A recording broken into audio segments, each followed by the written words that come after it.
ঘুরতে যাওয়ার নাম করে হসপিটালে অ্যাডমিট হওয়ার জন্য চলে গেল বিক্রম এবং মিষ্টি। হ্যাঁ বন্ধুরা, ভিডিওতে লাইক দিয়ে দেখতে থাকুন। রাইয়ের দাদাভাই হসপিটালের স্টাফদের সাথে সকল বিষয়ে যোগাযোগ করার মাত্রই রাইয়ের বৌমনিকে ডেকে বলতে থাকে যে মিষ্টি আর দেরি করা যাবে না, আমাদের কিন্তু কালই বেরিয়ে যেতে হবে। আমার সার্জারির জন্য তাদের কিছু প্রসিডিউর আছে ওটির আগে, আর সেই প্রসিডিউরটা করার জন্য ওরা আমাকে দুদিন আগে ভাগে ওখানে চলে যেতে বলেছে অ্যাডমিট হওয়ার জন্য। এই কথা বললাম মাত্র রাইয়ের বৌমনি বলতে থাকে, আচ্ছা বিক্রম, তোমার মনে হয় না যে এই বিষয়টা গোপন রেখে আমরা মোটেও ভালো করছি না? কেন এখানে হাজার হোক তোমার পরিবার পরিজন সকলে মিলে তোমার শুভাকাঙ্ক্ষী, তাই না? সকলেই তো তোমার ভালো চায়, কেউ তো তোমার খারাপ চায় না। তোমাকে এই কথাটা কে বলেছে যে তো ওরা কেউ তোমার এই সার্জারিটা হতে দেবে না? ওরা কেউ তোমাকে সুস্থ সবল স্বাভাবিক জীবনে ফিরতে দেখতে চায় না বলো তো?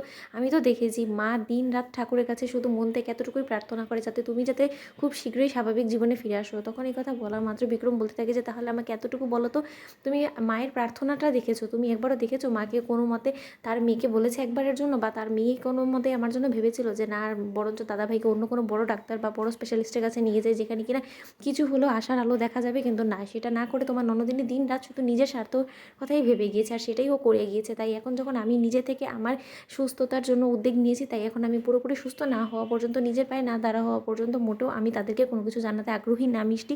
তাই আমি তোমাকে ওয়ার্ন করে দিচ্ছি, তুমি এই বিষয়ে ওদেরকে কোনো কিছু জানানোটা প্রয়োজন বলে মনে করবে না, কারণ তোমার স্বামী তোমাকে এই কথাটা অর্ডার করলো। এই কথা বলা মাত্র হঠাৎ করেই রাই ঢুকে পড়ে আর বলতে থাকে যে কী ব্যাপার, তোরা নিশ্চয়ই তো কিছু কথা বলছিস, তাই না? আমি তোদেরকে ডিস্টার্ব করলাম। সরি বৌমনি, জানো তো আমি এখন অফিসে চলে যাচ্ছি, তো আসলে আমার তোমার সাথে কিছু জরুরি কথা ছিল। তখন বিক্রম বলতে থাকে যে দেখ, আমার বউয়ের সাথে এখন আমার কিছু জরুরি কথা আছে।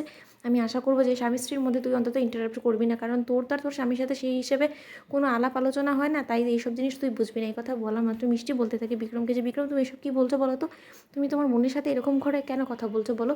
রাই, তুমি কিছু বলার জন্য এসেছো? তখন রাই বলতে থাকে যে না, তুমি এবং দাদাভাই মনে হয় একটু বেশি সিরিয়াস কথা বলছিলে, তার মাঝখানে আমি এসে পড়ে আসলে এই কাজটা ঠিক করিনি। দাদাভাই তোরা বরঞ্চ কথা বল, আমি চলে যাচ্ছি।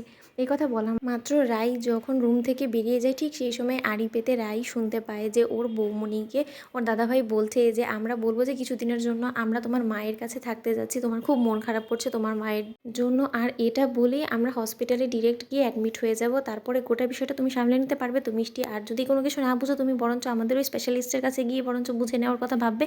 এ কথা বলা মাত্র রায়ের বৌমনি বলতে থাকে, এতগুলো টাকা নিয়ে তুমি আর আমি একা যাবো চরকিটাকে মায়ের কাছে রেখে, সে না হয় হলো, কিন্তু তা শর্ত মা তো প্রশ্ন করবে যে আমরা কেন আমাদের সাথে করে চরকিকে নিয়ে যাচ্ছি না? তখন এর কী জবাব দিবে তুমি বলো তো? এই কথা শোনা মাত্র বিক্রম বলতে থাকে যে কেন আবার বলবো যে তুমি ওখানে তোমার অসুস্থ মাকে দেখার জন্য যাচ্ছ, আর আমি চাই না যে ছোঁয়াছুঁই রোগ হয়ে আবার চরকি কোনো রকম কোনো অসুস্থ হয়ে যাক, তার জন্যই আমরা চরকিকে এখানে ওদের কাছে রেখে যাচ্ছি।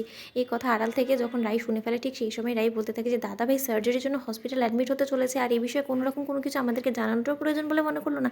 তবে কি দাদাভাই আমাদেরকে শত্রু বলে ভেবে নিয়েছে না কি? তো বন্ধুরা, তোমাদের ভিডিওটি ভালো লেগে থাকলে অবশ্যই লাইক কমেন্ট শেয়ার করে সাবস্ক্রাইব করতে ভুলো না।